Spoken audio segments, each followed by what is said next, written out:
지난해 아파트값이 40% 가까이 급등하면서 전국 집값 상승률 1위를 기록했던 경기 의왕시. 하지만 최근 부동산 거래가 사실상 중단되면서 분양을 앞둔 건설사의 불안감도 커졌습니다. GTX 호재에 들썩이던 인덕원 주변 분양에 나선 한 대형 건설사는 시국가는 관심을 높이기 위해 경품 이벤트를 시작했는데 평당 분양가보다 비싼 수입차까지 상품으로 내걸었습니다. 경기 화성 하남시의 분양 현장에도 고가의 외제차가 경품으로 등장했습니다.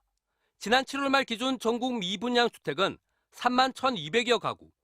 상대적으로 관심이 낮은 비수도권은 이미 경품 마케팅이 당연시될 정도입니다. 1순위 청약을 마감하지 못한 곳은 100만 원어치 여행 상품권을 내거는가 하면 수백만 원짜리 명품 가방에 골드바를 주겠다는 곳까지 나왔습니다. 계약자에게 고급 외제 승용차를 경품으로 내거는가 하면 계약금 비중을 낮춰주기도 합니다. 글로벌 금융위기를 전후해 부동산 침체기 때 볼 수 있던 경품 마케팅이 다시 시작됐다는 건 그만큼 최근 건설사들이 느끼는 부동산 시장의 위기감이 크다는 방증이기도 합니다. 특히 올해 하반기 전국 아파트 분양 물량만 16만 가구를 넘어서는 상황에서 이런 마케팅에 이어 잔금 유예 같은 금융지원 출혈 경쟁도 시작될 거라는 초조함이 건설사들 사이에서 높아지고 있습니다. MBC 뉴스 장재용입니다. 이 아파트는 무순위 신청까지 받았지만 5개 평형이 미달됐습니다. 이번 달 전국적으로 5만 4천 가구, 9월 기준으로 지난 2015년 이후 가장 많은 물량이 분양될 예정인데요. 가파른 금리 인상으로 적신호가 켜진 상황이라 청약 미달이 속출할 것이란 걱정이 나옵니다. 7월 말 기준 미분양 주택은 전국 3만 1천여 채로 한 달 새 10% 넘게 증가했는데요. 수도권만 보면 미분양 주택이 올해 들어 3배나 불었습니다. 거래 절벽도 이어져서 올해 들어 전국 주택 매매량은 34만여 건에 그쳐 1년 전에 비해 반토막이 났는데요. 특히 지방보다 수도권이 더 큰 폭으로 줄었습니다.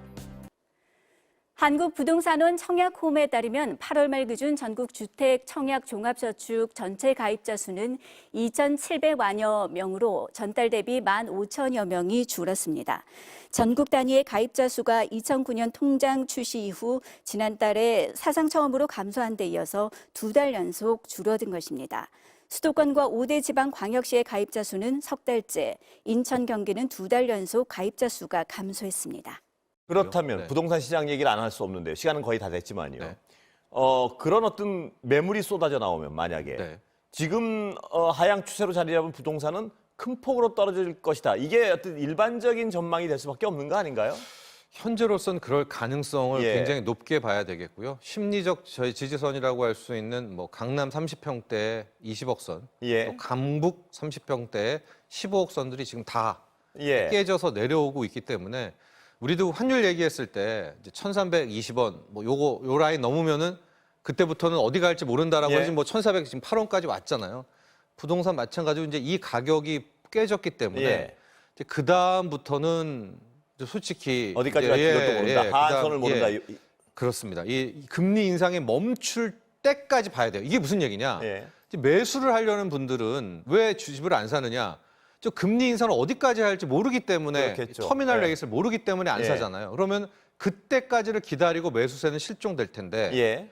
반면에 이제 금리는 오르면서 이제 속속 이탈자들이 나오게 되면 매물은 쌓일 것이고요. 예, 쌓이고 매수는 없고요. 예. 그러면 결국에는 금리 인상의 마무리 단계까지를 확인해야 될 텐데 그 마지막 부분에 보통 가격이 팍 떨어지거든요. 예. 그럴까 하면 뭐 올 하반기, 연말, 내년 상반기가 훨씬 더 지금보다는 부동산 시장이 악화될 것이다 이렇게 봐야 됩니다. 문제는 연준이 내년에도 고통스러운 한 해를 예고했단 말입니다. 네.